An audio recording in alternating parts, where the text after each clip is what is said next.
Hey everybody, it's Jeremy. Welcome back to EA Tetragrammaton, where we are playing This is turn 44. Let's jump into things. Alright, so we've got a bunch... Ow, fuck. We've got a bunch of different stuff going on this turn.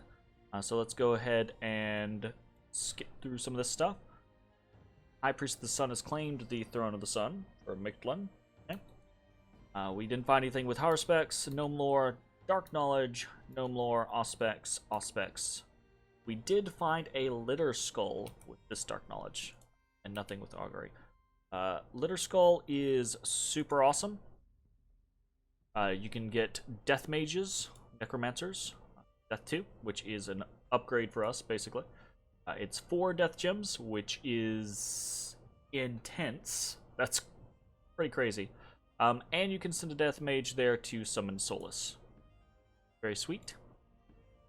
Super awesome find. We have a battle in Neotha.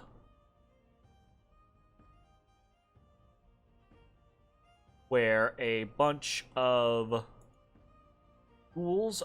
he did the ghoul thing.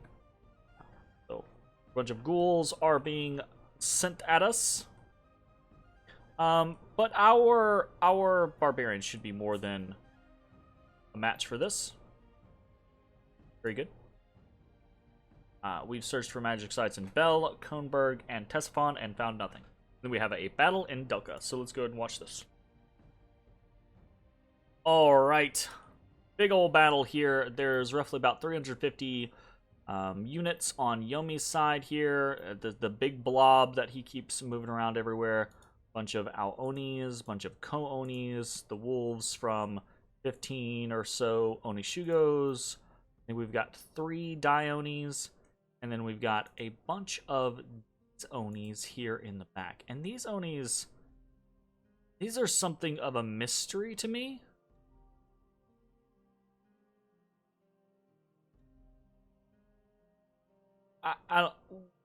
We'll talk about it here in a bit. These guys are something of a mystery to me, so we'll see. Anyways, so we have our forces arrayed.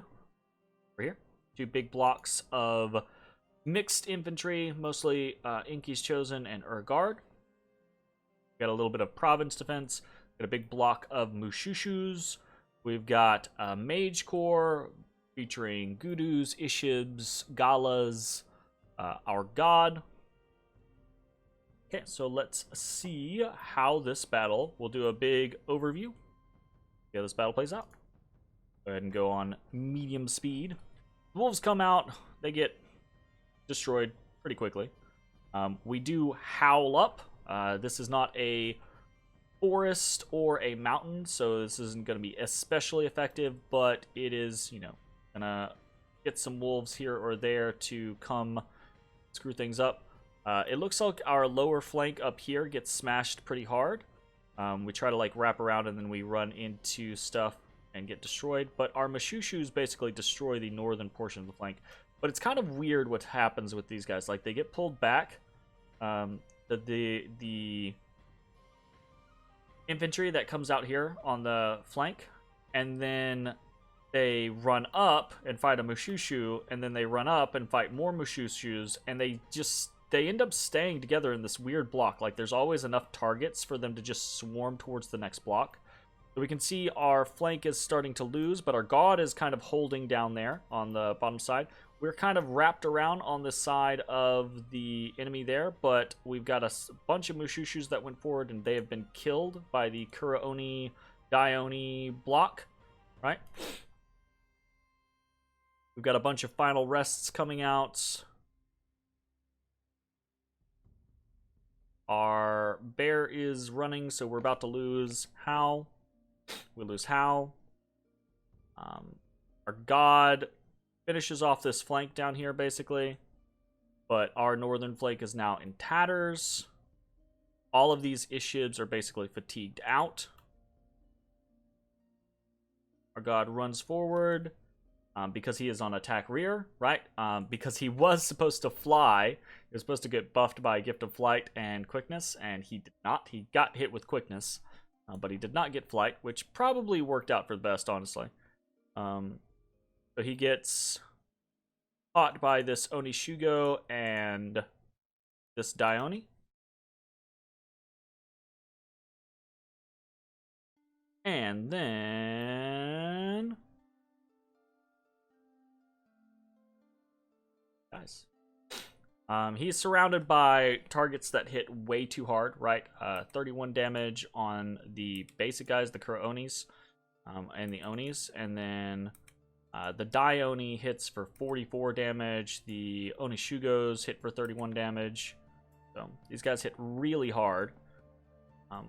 He does kill a fair number of units, not really in that conflict, but throughout the overall fight.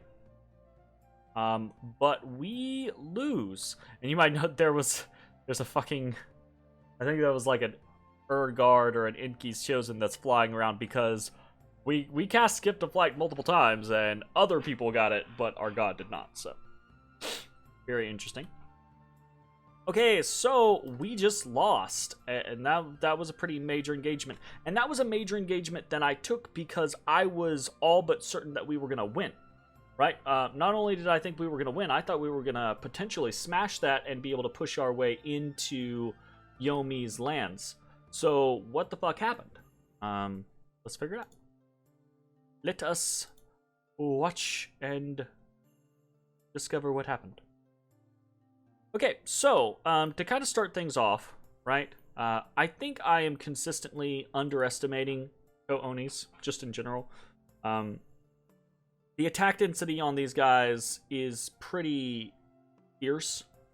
I think the issue that I'm having is I'm not keeping in mind that I have to kill these fuckers twice, right? I look at this and I'm like, okay, yeah, it's 6 decent attacks, but... I've got a lot of health, right? And I hit really hard, and we've got a whole lot of support, and we got a bunch of really good buffs, so it should be fine, right? Well, it is fine, kind of initially. You'll watch as some of the, especially for the Ko-Oni or the Ao-Oni, when I hit them initially, they crumple.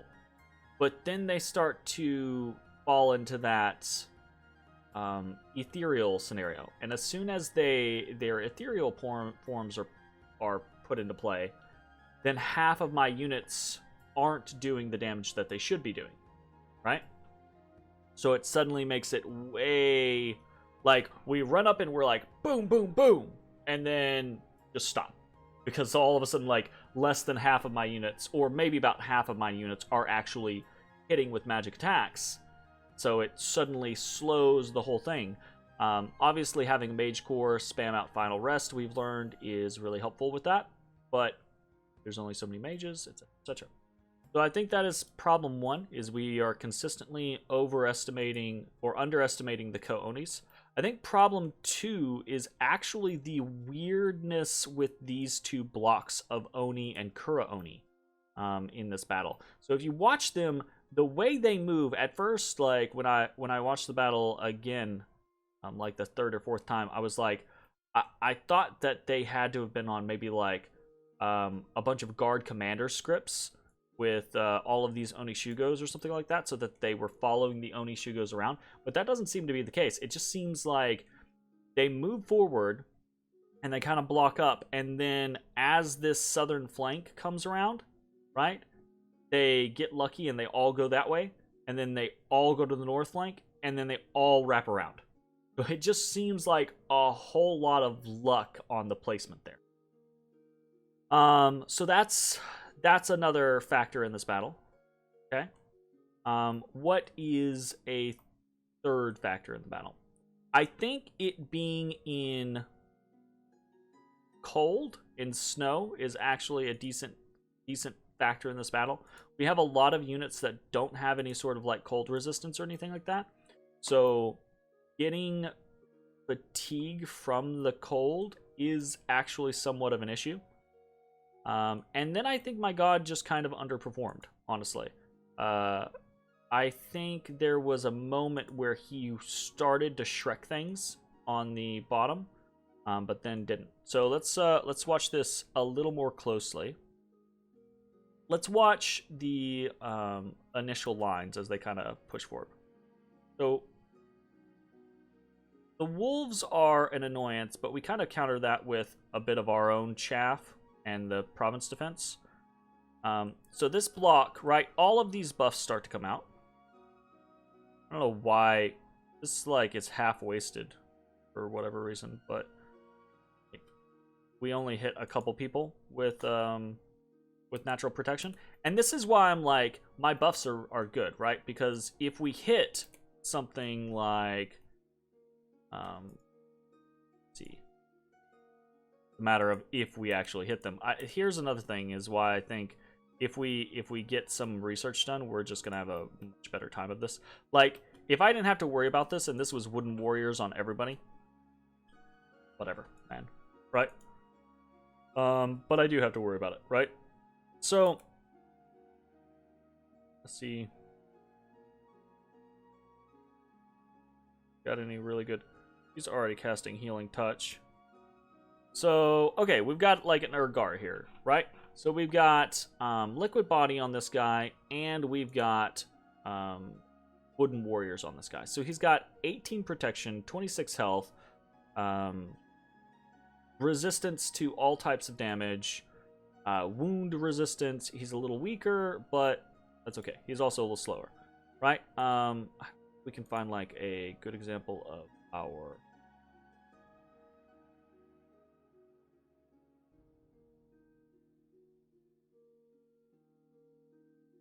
here we go. So Inky's Chosen, right? With our scenario, with our Bless, right? These bad boys are packing 19 protection, resistance to all, regeneration 10, liquid body, which is resistance to all, but also gives wound fend, right? These guys are pretty badass. Like, and these guys are magic weapons, so these guys do decent. We watch the lines form. The southern block kind of gets fucked up initially. So it runs into a bunch of Ao-Onis, and the way it's kind of split is it kind of boxes itself. Whereas the northern flank, our Mushushus hit the Ao-Onis and just basically run over them. So we've got this weird noodly thing where all these guys come out, and they're on attack rear, so they basically just get hit from the side, like their guys are on attack closest. So this area all fills in, and suddenly, like, this is what I'm talking about with the whole push thing, right? Like, they come in, and the Ko-Oni kind of, like, fill in all the gaps, and then suddenly we just don't push, right? They die, but they die slowly, you know, and one of our guys will step in and fill the gaps, but then it's just basically stuck, right? Our god does come in on the bottom side, and basically we watch him start swinging. Every time he swings, he does like a big old chunk of damage. See, just wrecks those Ko-Oni. But because they have multiple lives, it's hit, okay? Hit. It takes him, instead of like 2 rounds to clear out a square with multiple quickness attacks, right? It takes him like 3 or 4 rounds because guys keep filling in. And because guys keep filling in, he's not pressing forward, which means the line stays where it is. This was also another big issue. I think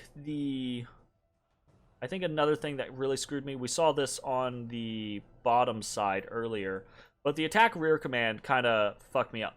If we were on an attack closer command, well, I think part of the issue is I think we just got outdone regardless, but if these guys had been in the front lines and we had been line to line from the very beginning, then it might have been different, maybe, I don't know. But being able to catch out the units on the bottom and kill like 10 or so units, and then being able to catch out these Mushushus on the top and being able to kill 4 or so, actually I say 4, it's 4 right here, it was another 2, and then it was another 1, so that's like 7 of my 14 Mushushus that all kind of like died off in the distance rather than in a line fighting together. And that's something that is really unfortunate, right? Like, the Mushushus as a block are an incredibly fearsome force. They will fuck you up. But all separate, they're kind of like elephants, you know? Just get chopped down. So this whole thing, right? This whole mass kind of surprises me because at first I'm like, okay, they're gonna resist, but we just kind of get really unlucky on how things happen here, and they don't really resist. We get this weird like patchwork scenario where we just get fucked up, basically. And like all these guys are down here on the bottom. Anyways, so that's how the infantry fight kind of goes. Let's watch this again and try to keep an eye on our mages and see what kind of happens.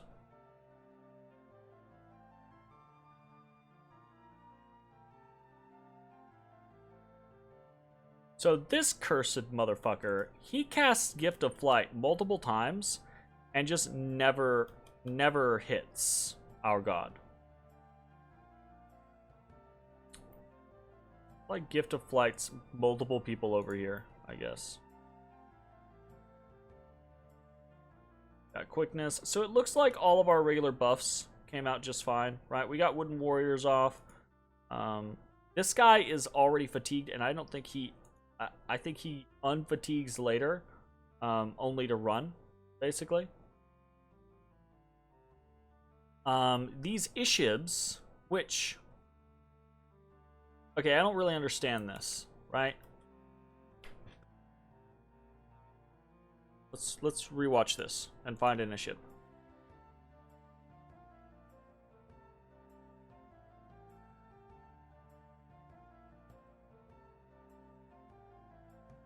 Okay, so we've got an Ishib right here, okay? And he's got... What is this? 8... Yeah, he's got 8 gems, one of which is an extra, right? So he is going to cast Wave Warriors, right? And he uses 2 gems. Okay. So he used the 2 gems, and he's at fatigue 138.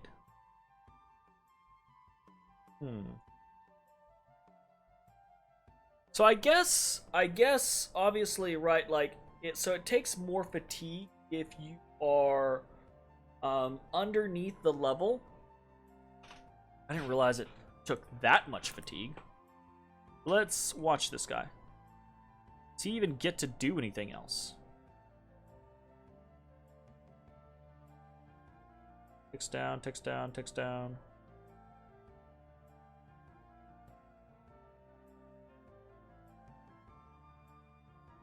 Wow. So I think here's going to be another part of the situation, right? Like, we do not have nearly as much final rest coming out as we should.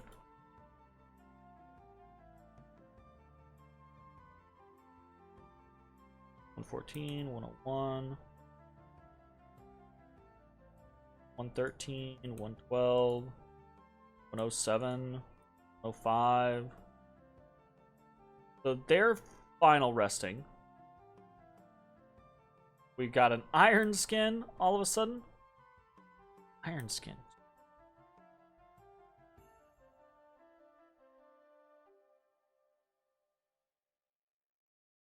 And now these guys still scripted, right? They finally cast their second set of Wave Warriors. So that was pretty shit. Absolutely. That's bad scripting on my part. So basically, like, these guys could have been doing way more work this entire fight if we had them final resting, if we had any number of things going on. Basically, if we just had them casting, period, we probably would have won this fight. Instead, because of what I decided to cast for them, Wave Warriors, I still think, like, the concept was sound, right? Getting multiple stacks of Wave Warriors, basically getting my entire army Wave Warriored, I think would have been a really good move. However, clearly the way I scripted it was fucked up. It cost way too much fatigue to get the Ishibs to be able to cast it. And I don't know if yeah, encumbrance, the severe cold just adds that much more to the whole shebang, right? Which means that they were fatigued basically the entire time. So that kind of screwed us. Yeah, I'm willing to bet if we had, because right now if we were final resting, all of these guys, you know, they're getting targeted and they're dying, and that's just not really happening right now. So, huh? Okay, lesson learned. I see what's going on there. So, cool. All right. That is probably about as much as we can really learn from this battle. So we underestimate the Ko-Onis. We had some bad luck on placements and attack rear commands, and the way that we kind of spaghetti stringed out, and the way his army stayed into a block with like its elite units. So that was an unfortunate kind of scenario. We scripted poorly. We didn't factor in the cold well enough, which made our core script very fatigue heavy, which means we were not getting the mage support that we should have been getting. Okay, cool. I think we have a good understanding of what went wrong and what to try to do to fix it next time. All right, so let's look at the actual damage. We killed 1 demon general, 2 demon priests, 2 Onishugos, most of his Ao-Onis, most of his Bakemono Shos, third of his Ko-Onis. We killed very many Kuro-Onis or Onis at all. Killed 1 of his 3 remaining whites. We lost our god. It's a bigger deal than I thought it was. We'll talk about that later. We lost 6 Ishibs, which I think hurts pretty bad. Though we do find out, we do keep basically everything else, right? We keep our Insi, we keep our Galas, we keep our Gudus, we keep our Enkidu Shamans, right? The Great Bear and the Jade Lizard. We lose most of our Inki's Chosen. We lose all of our Spear Guards. We lose most of our Guards, and we lose all of our Mushushus. Which our Mushushus and our Inki's Chosen, again, to kind of notate, we have double the amount of Guards as we do Inki's Chosen, and we don't have like we do not have a Killy Bless, right? But half the number of Inki's Chosen kills nearly twice as many as double the number of Guard, and that is almost entirely because of magic weapons. Okay, so that's the reason why that's that. Our Mushushus are deadly killer creatures, but we kind of fucked up in the way we scripted them and had them on an attack rear, and they got screwed. So, next up, let's look at unexpected events. So we have an unexpected event in We've got a plague. So this is unfortunate.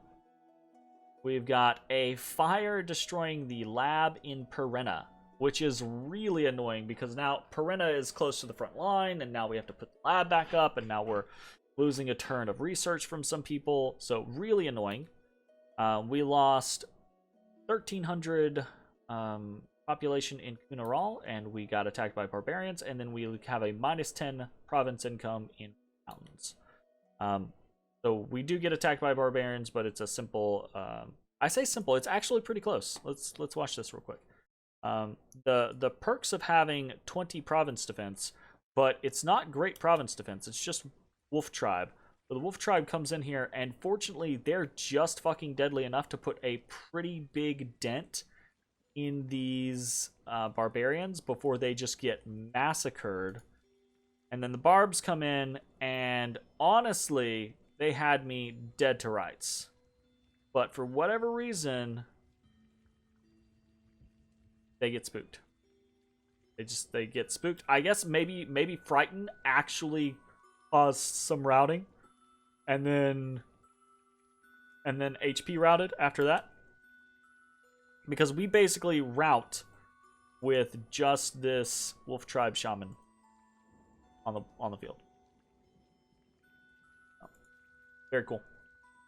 All right, and then we did a bunch of patrolling. Okay, so that was a bad loss. That's and I'm not gonna like sugarcoat it. We fucked up.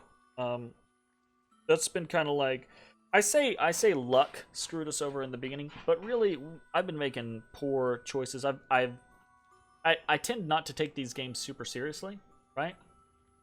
Which tends to be me playing fast and loose.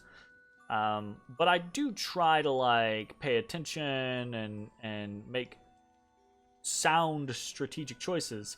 This game has been a poor showing of that. Even in my fast and loose fashion, I tend to make better choices than I do here. And it's almost entirely because of shit that happens with my god. Like I'm almost always like losing my god to Femoria. I was just like, okay, well, panic. We gotta get Agartha, and then so everything since then has just been me making stupid decisions. This one though, I don't think picking the fight at Delco was a stupid decision. I think how I went about it was a stupid decision. I honestly do think that after watching the battle so many times and kind of like trying to piece together the different portions of what went wrong, I do think that if I had scripted correctly and not screwed myself over with fatigue on my mages, I think I would have won that. I think we still would have. I don't think we would have won a crushing defeat, right? I don't think we would have won to the point to where we would have just walked into Yomi's land and destroyed him from there. But I think we would have won. At the end of that fight, or at the end of it, throughout the majority of that fight, only about 1/3 of the mages that I had brought were actually casting. So if I hadn't forced them into a situation, basically those Ishibs, right? If I hadn't forced them into a situation where they were casting something that they shouldn't have been casting, basically, I think we probably would have done a much better job. I think we would have won, if close. Okay, so what do we do? Well, we've got split up forces now, the remnants of our armies, mostly just mages that were bright enough to flee the battlefield beforehand. They're all going to be running to mostly Agartha, because most of them can make it to Agartha. I think this elder is actually going to be running to Perenna. And then in Perenna, most of these individuals are going to be moving over to Agartha, because there's no lab here. I want to consolidate forces. I would just have them researching here, but that's not something that we're going to be able to do at the moment. So we're probably going to head over to Agartha. We're also moving NC4's army over towards Agartha as well. We'll take these guys. Can't take all of them. Well, might as well leave the one that has lost an arm behind. You hold down the fort. Okay, so we're moving into Bell with NC4, moving everything else over to Agartha, doing some recruiting in Agartha, getting some more Gudus, some more. We're actually going to grab some Spear Guard, just because they're slightly cheaper than Urguard. And they do actually have a repel bonus, right? Well, I mean, they have length 3 weapons, which is going to give them repel against the Onis, potentially. So we're just going that route just because why not? Right, so it's something else. One, we need more chaff, so why not go with the cheaper version? Two, it's not really the damage that we're needing. We're just needing more bodies and to last longer, basically. So, okay, we're making more moves up towards Perenna. We're continuing to recruit in our capital. Another Gudu, more Moshushus, etc. But we're not really recruiting much else because we don't have that much money, because we are rebuilding our lab in Perenna. I do think that it's worthwhile, even in this situation, to go ahead and try to get a lab back up in Perenna. We want to be able to utilize labs on the front line. So we will see how that goes. What else are we doing? Honestly, not too terribly much. Research-wise, we're trying to buckle down and aim towards Alteration 7, because I do still think mass protection is going to be helpful. If I spent a lot of time flipping around in that fight. I think we ended up getting about maybe 60% of our units or so protected, which is okay, right? It's not that it's bad or anything like that, but being able to replace that was from 2 galas using gems to boost their way into wooden warriors. That was from a Enkidu shaman, 2 Enkidu shamans actually casting wooden warriors, because the bear was casting wooden warriors afterwards. So that's a lot to be putting into getting 60% of my army to basically what mass protection can do with one cast to the whole battlefield, right? And that's going to free up those mages to do other spells and to cast more things. Final rest the shit out of demons. So we'll see how we can get to Alteration 7. At our current rate, it's going to take us a couple turns. So part of that is because we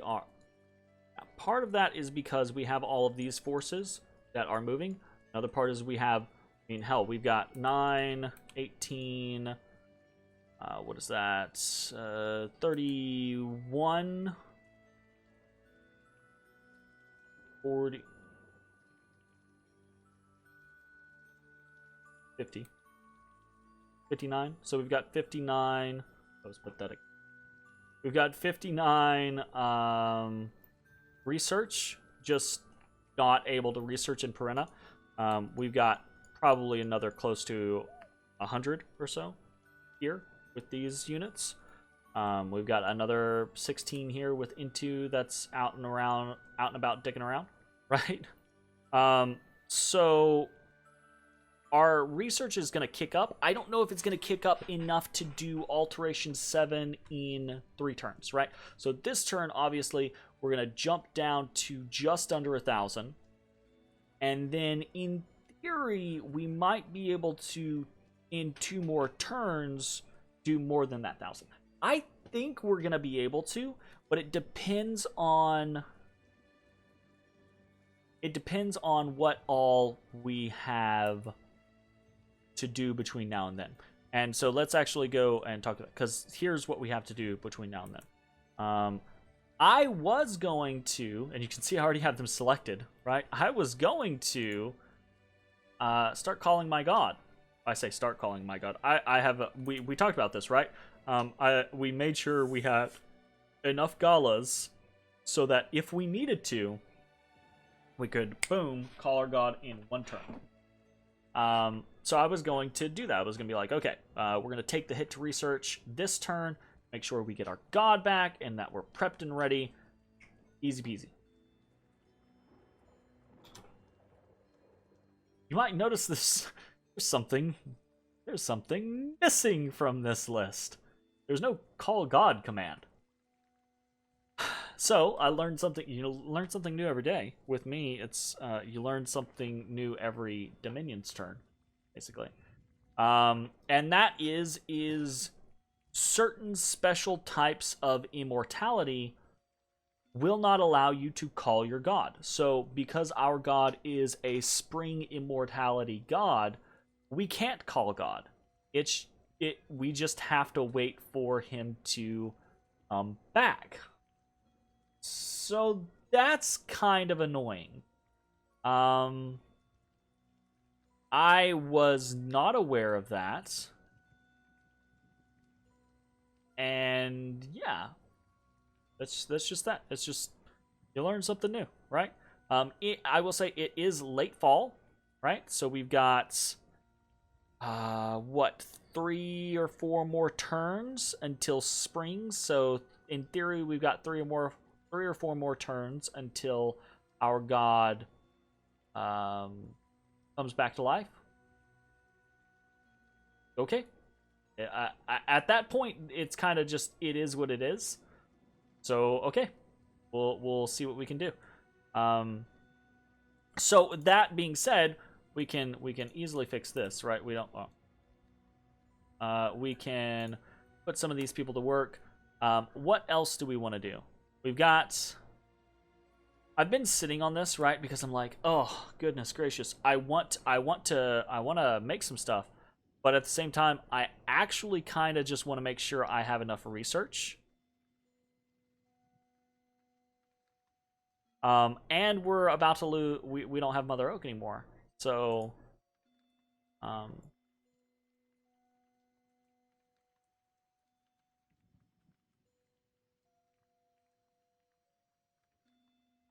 You lose it. You're gonna lose it at the end of this turn. Obviously, I do not have enough experience with seasonally immortal gods. Because like your global enchantments don't stay on immortal gods, do they? That seems like it would be really silly. Because then yeah, I'm just gonna assume that it just doesn't go away until the next turn. That's gonna be my assumption. So what are we gonna do? Not really much else we can do. We're recruiting, we're moving units, we're gonna try to research, and I may or may not make use of these hammers. I'm undecided. I might come back in here and make some gear. I might do some actual math, like come in and compute each of these individuals, how much research they can offer. But more likely, what I'm probably going to do is, because I'm unsure of the situation, I'm probably just going to sit on the hammers this turn. Because right now, there's nothing that I'm producing that I'm like, this is so incredibly vital that I have to be producing this right now. So I think we're probably just not going to worry about it at the moment. And take the research to try to guarantee that we make it to Alt 7 in 2 turns. And hopefully that's going to be enough to save me. It might not. But we'll see. I will say, the kind of like silver lining of this fight was that we didn't kill that much, right? If you look at the thing, we killed 128 versus his 160.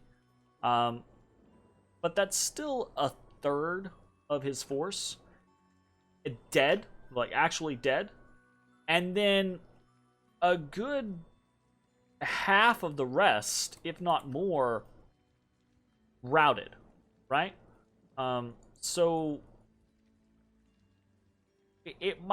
we might have bought ourselves a turn or two. I actually considered sending NC4 out to like actually just fight him and like bringing these guys back together. I just don't like. I really considered doing it there for a while, because I was just like, fuck it. He's not gonna assume that I'm gonna hit him again. Let's just send everything there. But I think that's a bad idea. Well, I don't think it's a bad idea necessarily. I just think that there's too many chances for that idea to go wrong. Right? That's probably the bold call that I should have made. But we're gonna head back to Agartha, try to double down on our research, and go from there. All right, that's gonna be it for the turn. I will see you all later. Bye, everybody.